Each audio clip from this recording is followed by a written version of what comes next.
রাজনীতি মানুষের জন্য এবং পেশাগত জীবন সেটাও মানুষের জন্য, এবং প্রত্যেকেরই একটা করে পেশা থাকে। ভালো লাগা অবশ্যই আছে। বিজনেস সামিটে টাটা কিন্তু নবান্নে গিয়েও দিদির সঙ্গে দেখা করে এসছেন, কথা বলে এসছেন, এবং তিনি বলছেন শিল্পের ক্ষেত্রে শুধু তাই না, সৌরভ গাঙ্গুলি মতো ক্রিকেট প্লেয়ার উনিও কিন্তু আজকে বিনিয়োগ করছেন শিল্পের ক্ষেত্রে, তার ভূমিকা আছে। সেটা বাংলায় কতটা প্রভাব ফেলবে? প্রভাব ফেলছে। হর্ষ নেউটিয়া থেকে শুরু করে বাংলার শিল্প পরবর্তী ক্ষেত্রে দুঃখ হয় এটাই, নকশাল আমলে আমি দেখেছি রোজ 14টা 15 জন করে ভারতবর্ষের বাংলার শ্রেষ্ঠ প্রতিভা সম্পন্ন যুব সম্প্রদায় তাদের হত্যা হচ্ছে। আমি প্রাণ ঢেলে ছাত্রদের মাঝে নিজেকে বিলীন করে দেওয়ার চেষ্টা করেছি সিপিএম এর বিরুদ্ধে। তখন আমরা 17-18 আমি চেয়ারম্যান ক্যান্ডিডেট। আমি সেদিনও এসেছি, আজকেও এসেছি। এটাই আমার সার্থক জীবন, এবং মনে হয়েছে যে আমি কাজের কর্মই ধর্ম, শ্রীকৃষ্ণের বাণী। এখনো বলি আমি যে আমার চৈতন্য, আমার যেন একটা ভেতরের শুভবুদ্ধি সব সময় জাগরুক থাকে।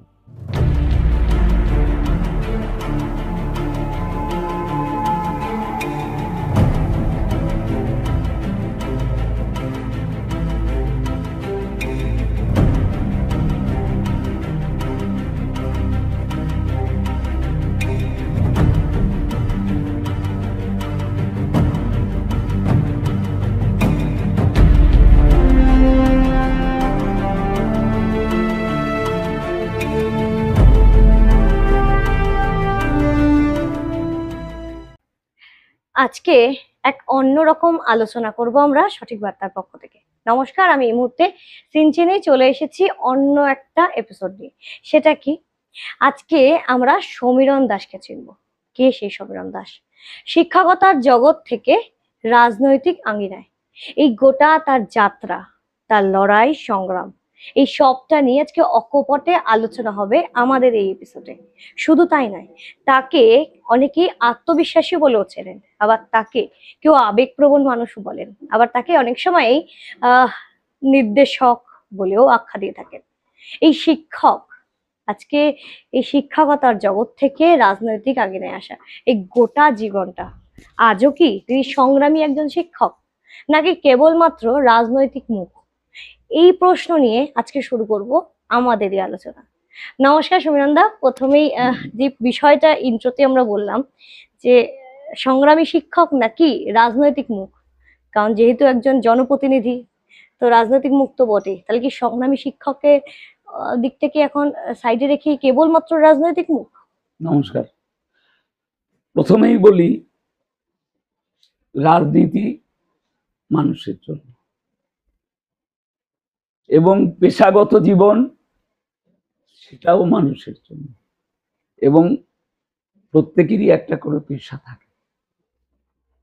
আমি ছোটবেলায় যখন 5-6-এ পড়তাম,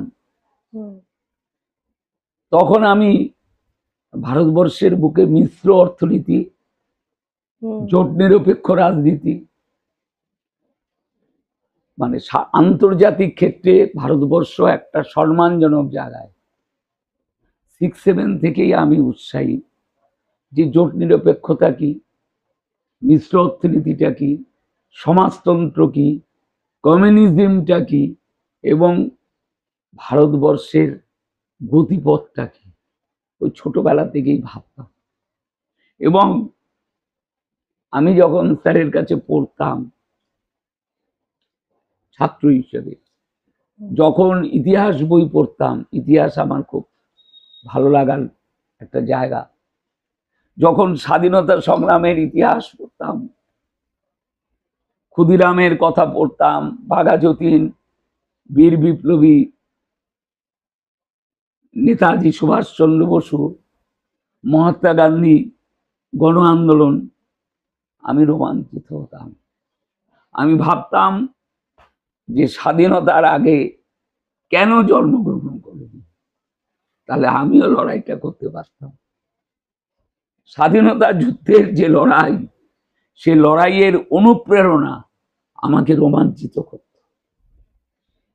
ভাবতাম এর জীবন আরেকটু আগে জন্মগ্রহণ করলে ইংরেজদের বিরুদ্ধে আমার লড়াইটা শুরু হতো। পরবর্তী ক্ষেত্রে কিছু তো করার নেই, জন্মেছি পরে, এবং সেখানে আমার ভূমিকাটা ব্যক্তিগতভাবে আমি বলে নিলাম, এবং সেখানে আমি স্বাধীন ভারতবর্ষের স্বাধীন নাগরিক হিসেবে আমি আত্মপ্রকাশ করলাম এবং পড়াশোনাটা শুরু করলাম দেশপ্রিয় বিদ্যানিকেতনে। পরবর্তী ক্ষেত্রে ধীরে ধীরে স্বাভাবিকভাবেই আমি স্বাধীনতা সংগ্রামের ইতিহাস বলতে বোঝায় অবিভক্ত কংগ্রেসের ইতিহাস। ভারতবর্ষের কংগ্রেসের রাজনীতিতে স্বাধীনতা সংগ্রাম একটা বড় জায়গা, একটা প্ল্যাটফর্ম।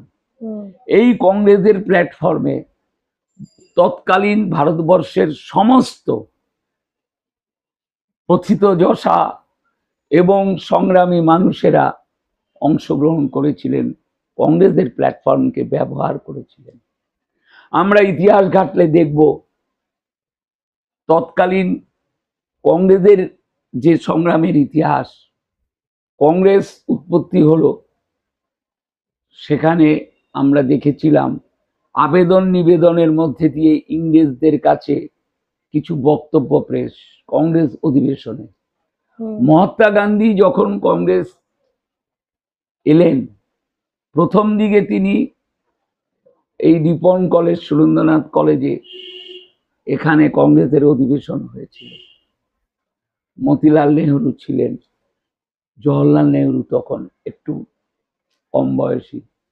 মহাত্মা গান্ধী এসে এখানে নেতৃবৃন্দর কাছে বলেছিলেন যে আমি কংগ্রেসের অধিবেশনে অংশগ্রহণ করতে চাই। সবাই হেসেছিলেন, বলেছিলেন তুমি কি কাজ করবে?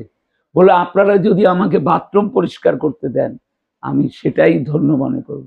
তাকে সেই কাজটাই দেওয়া হয়েছিল, তিনি নিখুঁতভাবে করেছিলেন। পরবর্তী ক্ষেত্রে যে কংগ্রেস আমরা দেখেছিলাম যে এখানকার একটু উচ্চ শ্রেণীর মানুষ তারা কংগ্রেসের রাজনীতিটা করতেন এবং স্বাধীনতা সংগ্রামের সেই প্রস্তাব এবং স্বাধীনতা আন্দোলনের তখনও কিন্তু পূর্ণ স্বরাজের ঘোষণাটা হয়নি। মহাত্মা গান্ধী কংগ্রেসের দায়িত্ব নেওয়ার পর কংগ্রেসটা হলো মানুষের কংগ্রেস। গণ আন্দোলনের মধ্যে দিয়ে সাধারণ মানুষের কাছে পৌঁছে দিলেন কংগ্রেসকে, এবং কংগ্রেস তখন প্রকৃত অর্থেই মানুষের হলো। পরবর্তী ক্ষেত্রে সুভাষ বসুর নেতৃত্বে কংগ্রেস আমরা পেয়েছি। পরবর্তী ক্ষেত্রে ভারতবর্ষের জওহরলাল নেহরুকে আমরা পেয়েছি, বল্লভভাই প্যাটেলকে পেয়েছি, আবুল কালাম আজাদকে পেয়েছি, এবং ভারতবর্ষের শ্রেষ্ঠ মানুষেরা কংগ্রেসের নেতৃত্বে লড়াইটা করলেন। এবং খুব সৌভাগ্যের বিষয়, 200 বছরের পরাধীনতা থেকে আমরা মুক্ত হলাম।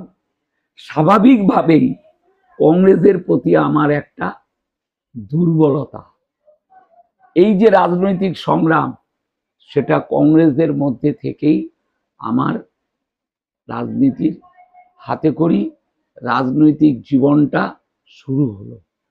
সেটা 69 সাল, 69। তখন খুব একটা পশ্চিমবাংলার বুকে খাদ্য আন্দোলন। আমরা জানি পশ্চিমবাংলার প্রথম মুখ্যমন্ত্রী ছিলেন আমাদের ডক্টর প্রফুল্ল ঘোষ।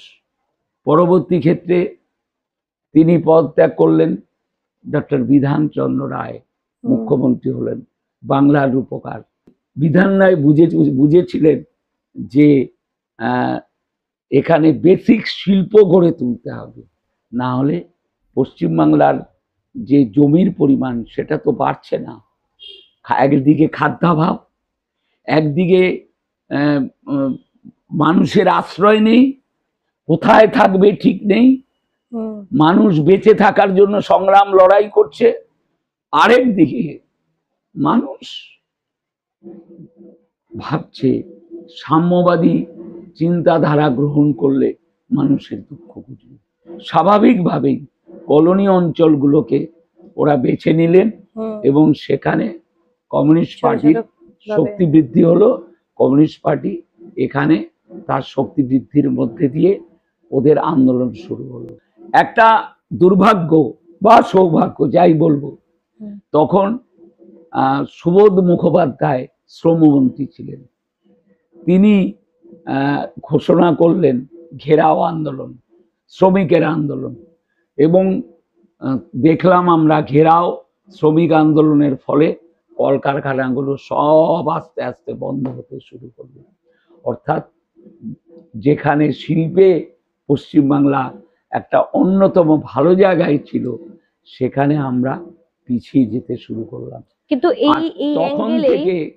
এই অ্যাঙ্গেলে আমি একটা প্রশ্ন করি যে এখন যেটা বিরোধীরা যে অভিযোগটা তুলছে বারবার মঞ্চ থেকে বা বিভিন্ন প্ল্যাটফর্ম থেকে, যে দিনে দিনে এই বাংলা শাসক দলের ক্ষমতাতে যবে থেকে এই তৃণমূল সরকার এসেছে তবে থেকে একের পর এক কলকারখানা, শিল্প এগুলো হারিয়ে যাচ্ছে বাংলা থেকে, পিছিয়ে পড়ছে বাংলা। তাহলে এই অভিযোগটা এখন উঠছে, এখন কেন? খুব ভালো প্রশ্ন।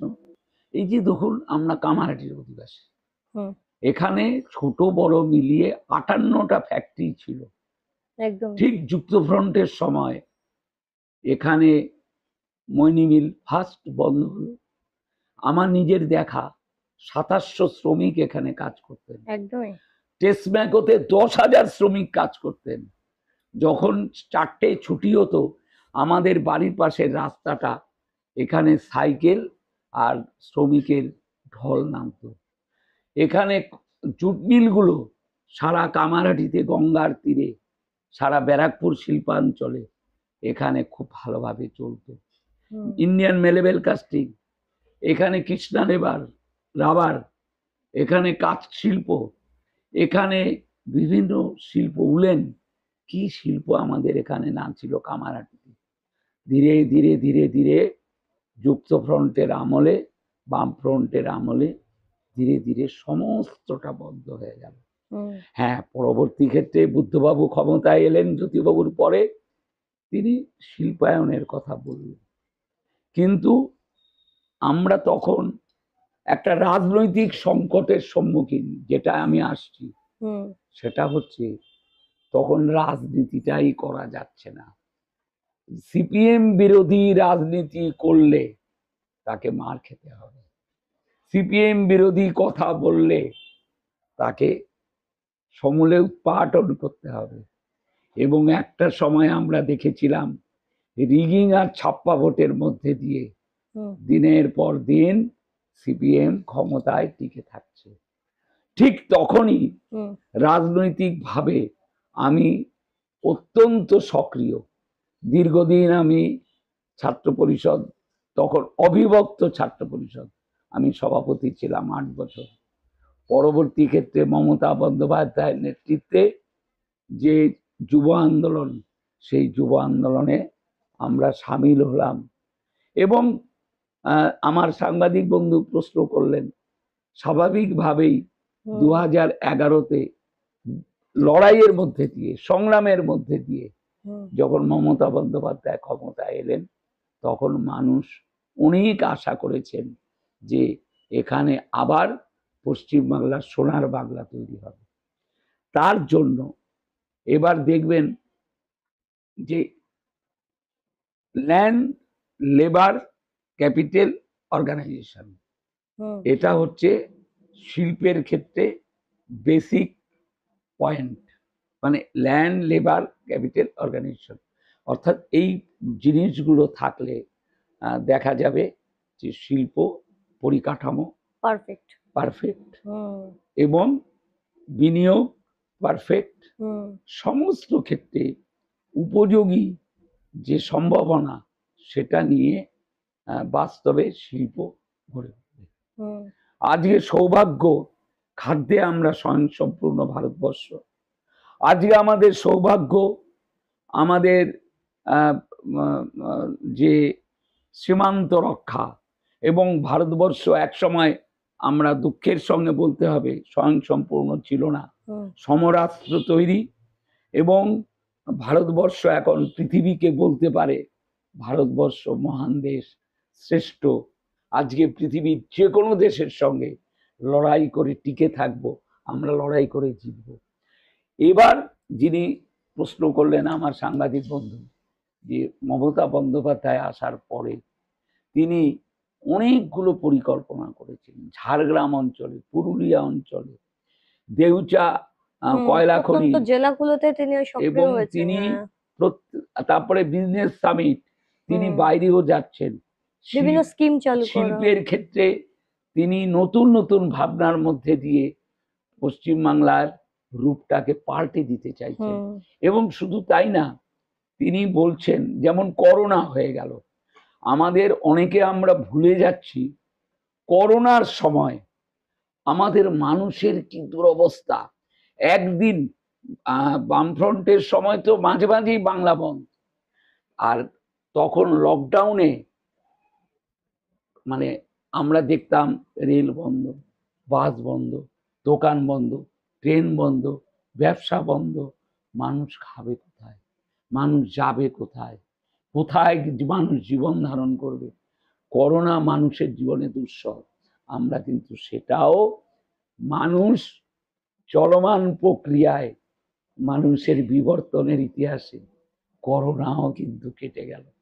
এবং এটা সৌভাগ্য, কোর্ট সঠিক সময়ে সঠিকভাবে রায় দিয়েছে। অভিষেক বন্দ্যোপাধ্যায় অনেক লড়াই করেছেন এই 100 দিনের কাজের টাকা যাতে বাংলার মানুষ পান, এবং আমরা খুব আশাবাদী যে মমতা বন্দ্যোপাধ্যায়ের নেতৃত্বে যে বাংলা আবার স্বমহিমায় আবার সেই একটা বড় জায়গায় শিল্পের ক্ষেত্রে ফিরে আসবে। কিন্তু খুব কঠিন, লড়াইটা খুব কঠিন।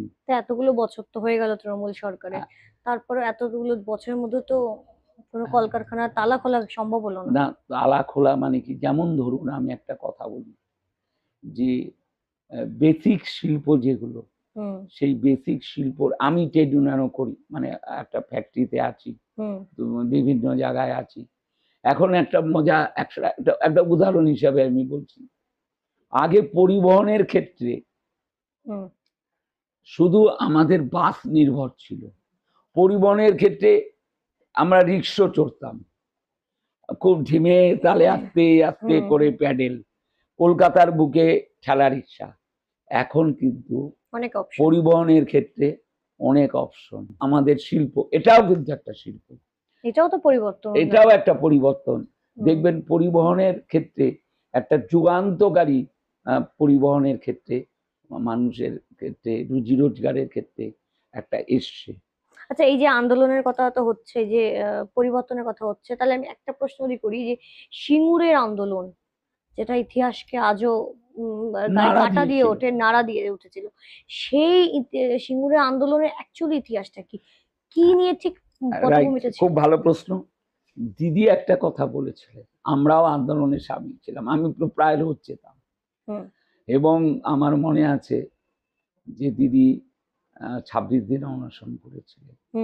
বিরাট যুগান্তকারী আন্দোলন। এই আন্দোলন নিয়ে অনেক নোংরা কথা বলা হয়েছে, আজও, হ্যাঁ আজও বলা হচ্ছে। দিদি বলেছিলেন টাটা থাকুক, একদম দায়িত্ব নিয়ে বলছি, টাটা থাকুক, টাটা আসুক। যেটা বুদ্ধবাবু ভুল করলেন, টাটাকে মূলধন দিলেন এবং 3 ফসলি জমি, সেটাকে মানে যেটা প্রয়োজনে 400 একর জমি দিলে টাটার শিল্প তৈরি হয়ে যায়।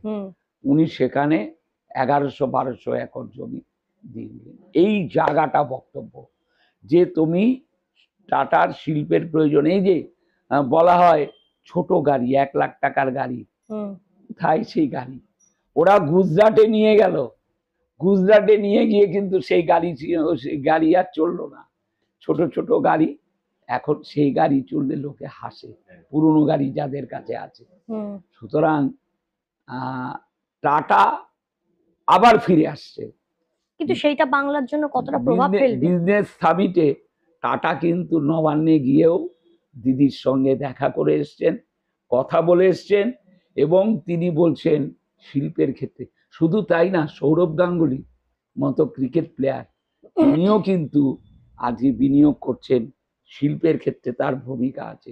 সেটা বাংলায় কতটা প্রভাব ফেলবে? প্রভাব ফেলছে। হর্ষ নেউটিয়া থেকে শুরু করে বাংলার শিল্প। আবার শিক্ষার ক্ষেত্রে দেখুন, শিক্ষার ক্ষেত্রেও কিন্তু যুগান্তকারী পরিবর্তন।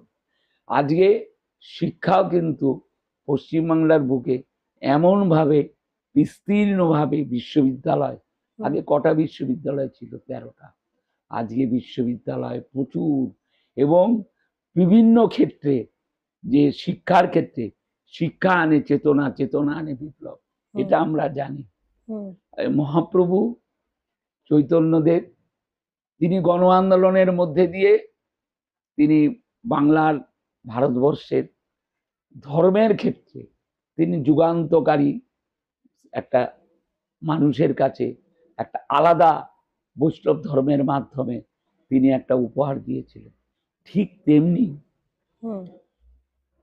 ভারতবর্ষের বুকে, বাংলার বুকে আমি মনে করি স্বাধীনতার আগে, আমি একটু ফিরে বললি অন্য কথা, আপনারা দেখুন তো রবীন্দ্র যুগ, পরবর্তী ক্ষেত্রে রবীন্দ্র যুগে কত, বঙ্কিম যুগ, ঈশ্বরচন্দ্র বিদ্যাসাগর, বাংলার সাহিত্য ক্ষেত্রে বাংলার ব্যাপক আলাদা স্বর্ণযুগ, ডিরিজিও থেকে আরম্ভ করে।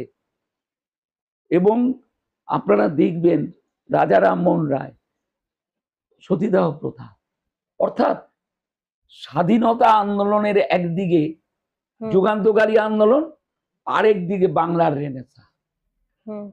আবার পরবর্তী ক্ষেত্রে দুঃখ এটাই, নকশাল আমলে আমি দেখেছি রোজ 14টা 15 জন করে ভারতবর্ষের বাংলার শ্রেষ্ঠ প্রতিভা সম্পন্ন যুব সম্প্রদায় তাদের হত্যা হচ্ছে, মারা যাচ্ছে।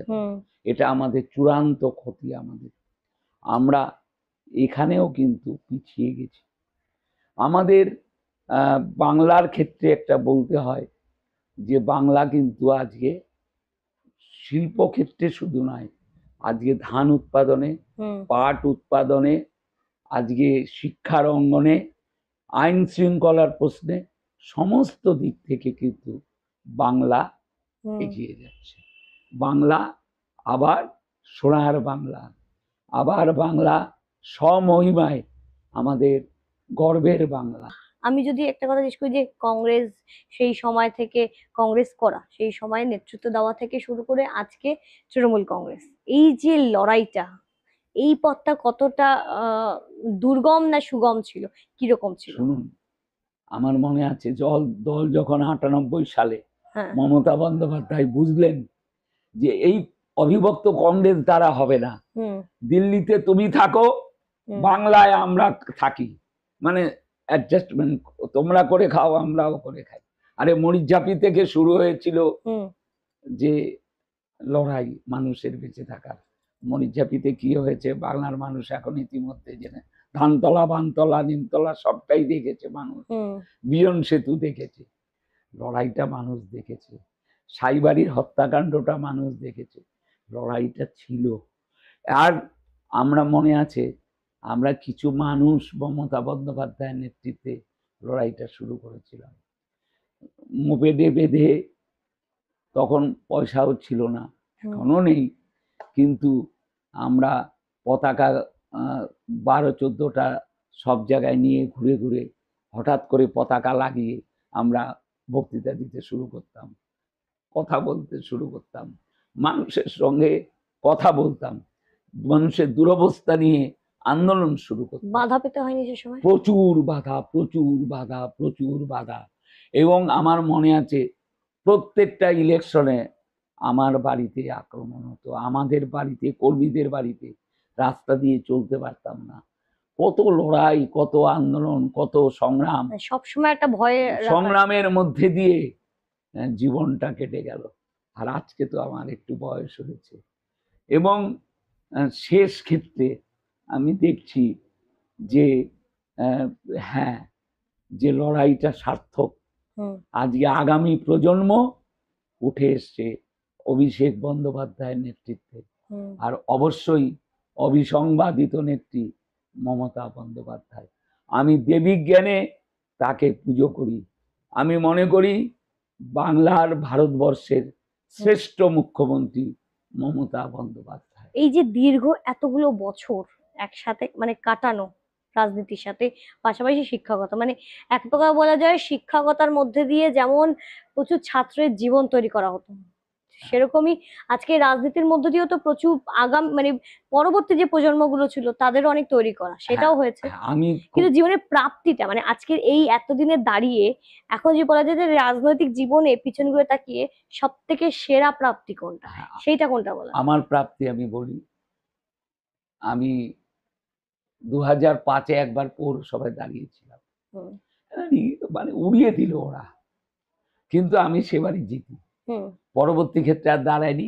10 সালে সিপিএম এর আমলে আমি এখানে 26 নম্বর ওয়ার্ডে দাঁড়ালাম। তার আগে এখানে কোনোদিন কাউন্সিলর বিরোধী দলের হয়নি। 26 হয়ে গেল, তাহলে তো ওই সময় প্রথমবার 10 সালে তো একটা আন্দোলন ছিল। 10 সালে একটা লড়াই হয়েছে সিপিএম এর বিরুদ্ধে, এবং সেটা কিন্তু সিপিএম এর আমলে। পরবর্তী ক্ষেত্রে আমার এই ওয়ার্ডটা লেডিস হয়ে গেল, আমি 25-এ চলে গেলাম। 25-এও কিন্তু কোনোবার জেতেনি, সেখানে গিয়ে আমি জিতলাম। এবং মাঝখানে করোনা হয়ে গেল, এবং এবার আবার ফিরে এলাম 26-এ, 3টে টার্ম। আর শিক্ষকতার জীবন আমার প্রায় 40। এবং শিক্ষকতার ক্ষেত্রে আমি গর্ব করে বলবো আমার জীবনের একটা গোল্ডেন টাইম, সেটা হচ্ছে, এবং তখন আমার খুব সৌভাগ্য বলতে ভালো লাগছে, মদন মিত্র আমাদের বিধায়ক হলেন। এটাও আমাদের গৌরবের যে মদন মিত্র আমাদের বিধায়ক আর সৌগত রায় এমপি হলেন। এবং সারা জেলাটা আমি নতুনভাবে তৈরি করেছিলাম, যে শিক্ষকতা। আমি স্কুলে আমি কিন্তু পৌঁছাতাম 11:30টায়। যেদিন আমি জেলাগুলোয় যেতাম সেটা আলাদা, কিন্তু বাকি সময়টায় আমি কিন্তু কোনোদিন ফাঁকি দেইনি। আমি প্রাণ ঢেলে ছাত্রদের মাঝে নিজেকে বিলীন করে দেওয়ার চেষ্টা করেছি। আজও ভালো লাগে না যে মঞ্চে ওঠার আগে অনেক ছাত্র কাউন্সিলর হিসেবে দেখার থেকে শিক্ষক বলে প্রণাম করে, আমাকে মাস্টারমশাই ডাকে এখনো। হ্যাঁ, এই যে পাওনা। শুধু তাই না, 13 সালে আমি শিক্ষক রত্ন হিসেবে আমি আমাকে পুরস্কার দিলেন মমতা বন্দ্যোপাধ্যায়। এটা নিয়ে অনেকে ব্যঙ্গ করেছে। মজা হচ্ছে, আমি কিন্তু পড়িয়েছি, আমি পড়াতে ভালোবাসি, পড়তে ভালোবাসি, শিখতে ভালোবাসি। যাবৎ বাঁচি তাবৎ শিখি। আমি মনে করি শেখার শেষ নেই। এখনো আমি অনেক কিছু জানি না, এখনো মনে হয় আমার অপূর্ণ জীবন। অজস্র নক্ষত্র, হাজার হাজার নক্ষত্র, হাজার হাজার ছায়া, হাজার হাজার কৃষ্ণ গহ্বর, হাজার হাজার যে এই পৃথিবীর একটা সৌর জগতের মধ্যে দিয়ে আমরা বেঁচে আছি। কিভাবে বেঁচে আছি, কত লক্ষ বছর বেঁচে আছি, কিভাবে মানুষের উন্নতি হলো, কিভাবে মানুষ এগিয়ে গেল, এবং জন্মিলেই মৃত্যু হবে, আর বোধহয় বেশি বাকি নেই। আমি মনে করি ব্যক্তিগতভাবে যে সমাজ থেকে অনেক কিছু পেয়েছি। সেটা হচ্ছে আমি কামারহাটি পৌরসভায় দীর্ঘদিন সিআইসি ছিলাম। আমি প্রজেক্টের চেয়ারম্যান, মানে সিপিএম এর বিরুদ্ধে তখন আমরা 17-18, আমি চেয়ারম্যান ক্যান্ডিডেট। আমি সেদিনও হেসেছি, আজকেও এসেছি, আজকেও গল্প করি। হ্যাঁ, কখনো ভয়কে মানে ভয় কাবু করে না সমীরণ দাসকে, এটা মানলাম। আমি একটু কঠিন ফেস। আমি মনে করি এখনো, শুনুন, হুম। আমি ব্যক্তিগতভাবে একটু অসুস্থ হয়ে গেছি, এটা ব্যক্তিগত কথা বললাম। আমার একটা খুব খারাপ আলসার হয়েছে, প্রচন্ড ব্লিডিং হচ্ছে।